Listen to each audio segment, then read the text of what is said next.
Before I actually get into this story, I have to give a huge shout out to Kid Gravity because he inadvertently just led me down an interesting rabbit hole with this particular story that is going to make a whole lot of sense by the time I reach the end of this story.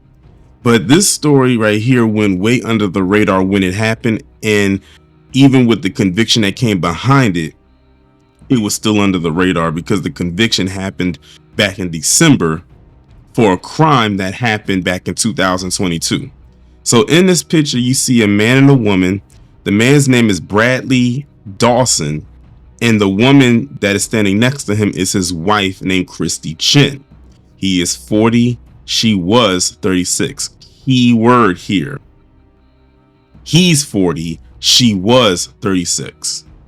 So now let's get into the story, because it says that according to CBS News, this man was convicted of taking out his bride on their honeymoon in Fiji in 2022.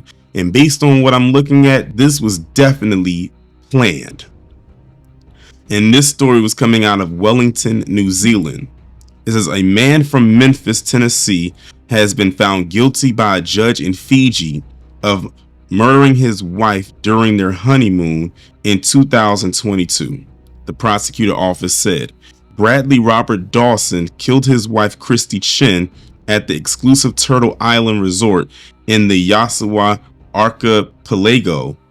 Forgive me if I mispronounced that. 2 days after the newlyweds arrived in Fiji, then fled by kayak to a nearby island. Chin was discovered in the couple's room by resort staff with multiple blunt trauma wounds to her head after the couple was heard arguing and didn't appear at breakfast or lunch the next day. Justin Reyes Hamza found Dawson guilty in the Lautoka High Court last Thursday. After a week-long trial, the Office of the Director of Public Prosecution said Dawson had denied the charge.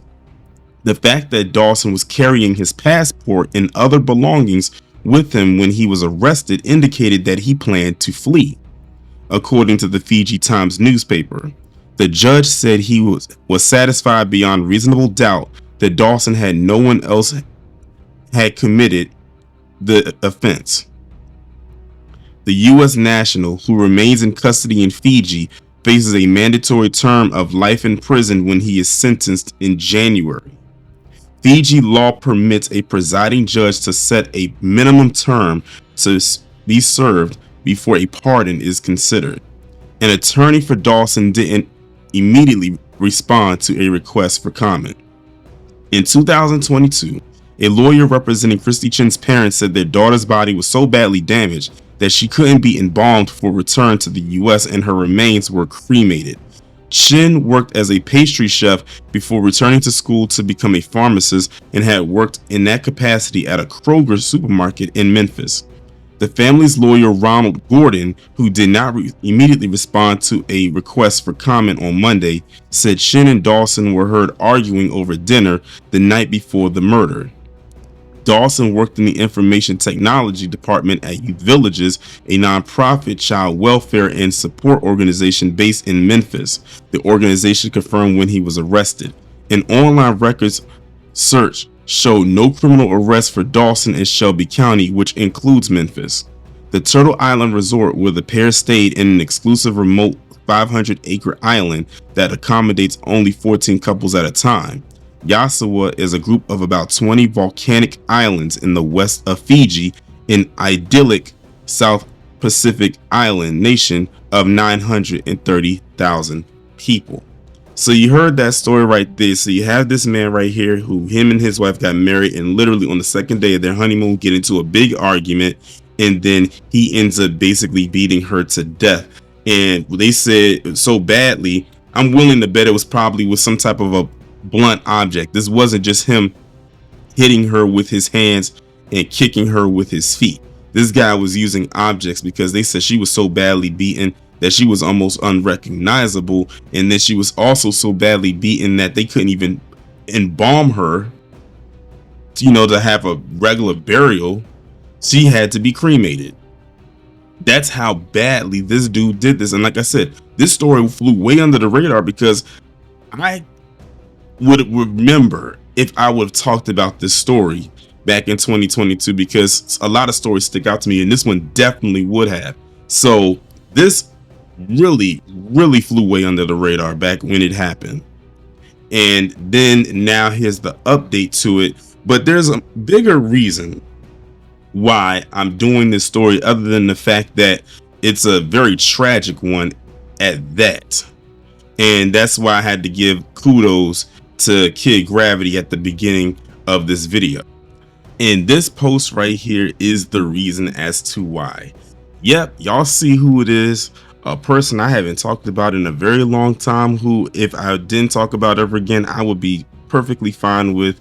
But when I saw this post right here, I said, let me go ahead and look into this story, and who would have known it would have led me to what y'all just heard. But this is, of course, Diane Yap, who, like, what have I always told people? They always go back to their factory or default settings when they catch heat for saying something inappropriate about another group. And what do? They go back and start talking about black people again, because this woman, for some reason, found a way to drag black people into a story that had no black person involvement whatsoever. So let's read what Diane said. She said, everyone demanding my attention on this, because I'm assuming a lot of people was asking what she was going to say about this, because a lot of the times whenever something happens to an Asian person, man or woman, then, and it's not at the hands of a black person, they're going to ask her take on it, because she always has something to say about black people. But this is what she said, which also lets me know that at any given point, this is the type of response she would give if people did ask her this question. So she told on herself with this one, but let's continue. She says, everyone demanding my attention on this reminds me of the power of individual stories over statistics. So here we go. She told you right there she was about to swerve into another direction.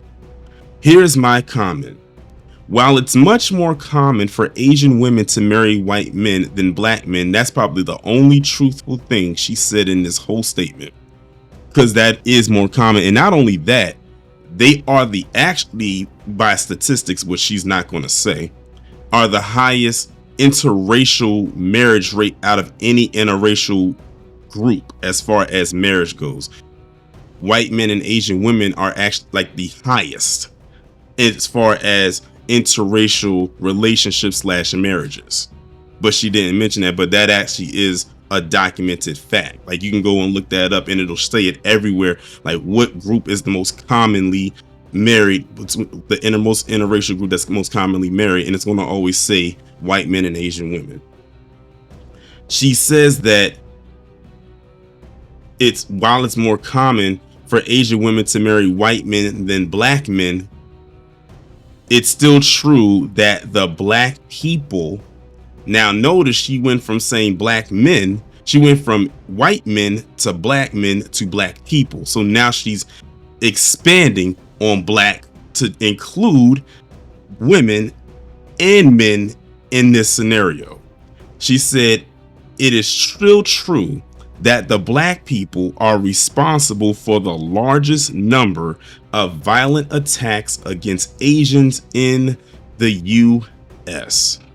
I'm gonna put a pause on that post right quick, because I said, let me go ahead and look up to see if she's actually right about what she says, even though we know that she isn't. But I said I'll entertain it and humor it anyway. And I came across this on Google. It says Janelle Wong, a professor of American Studies at the University of Maryland College Park, released analysis last week based on official crime statistics and other studies showing more than 3/4 of offenders of anti-Asian hate crimes and incidents previous to and during the pandemic have been white. June 17th, 2021. Like I said, a simple Google search, and that was the first thing that it led me to when I just simply typed in something along the lines of who has been doing most of the attacks against Asian Americans in the US pretty much ever since they started to roll this anti-Asian hate crime thing out to the masses.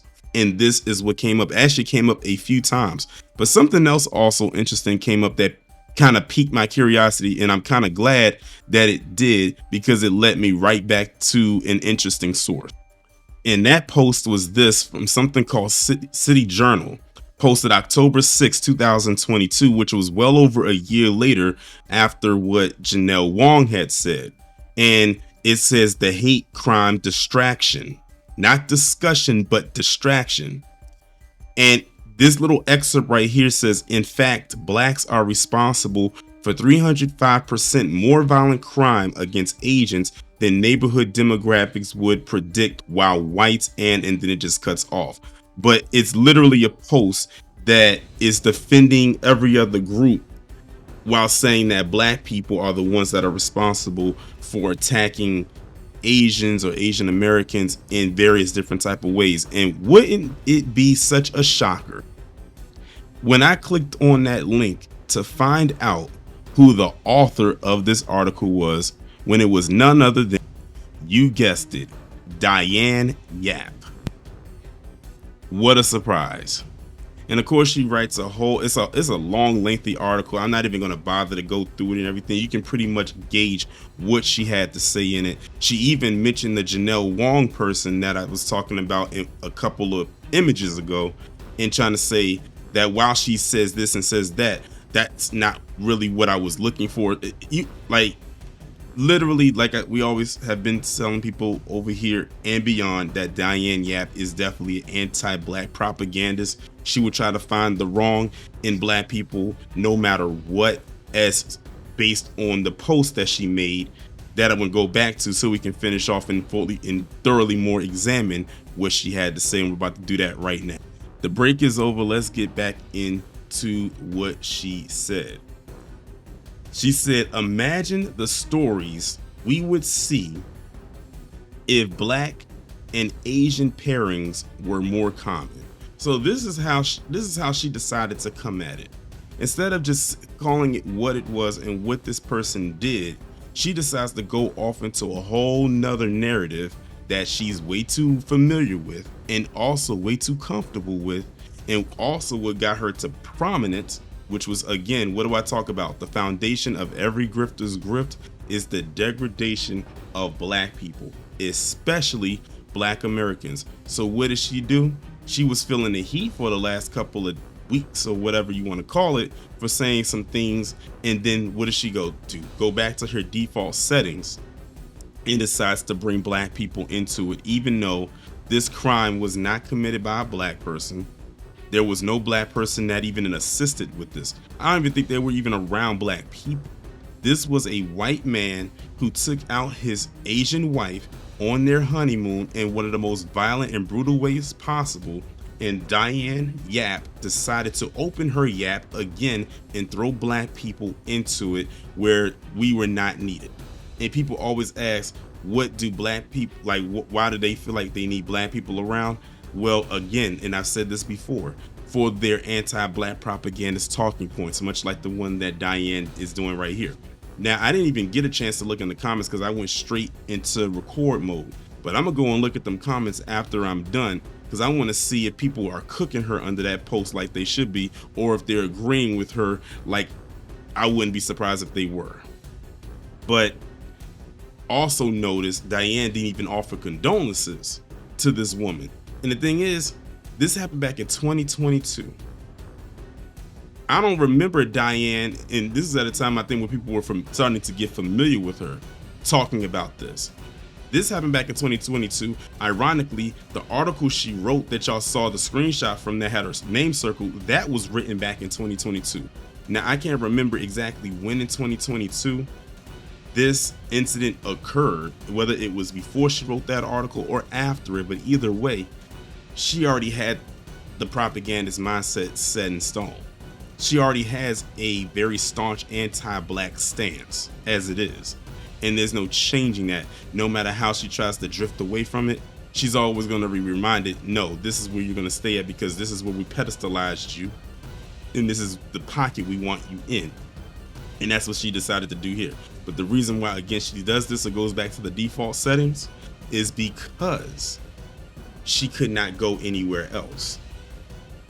And she feels like, if I can still remain somewhere, even if I don't rise any higher than what I am, at least I'll have a spot where I'm somewhat stable, even if I'm not moving forward. And that's how many of the people who have this anti-black mindset will always do. So she took a violent crime that happened, between a white man and his Asian wife on their honeymoon and decided to swing and crowbar black people into the equation yet again.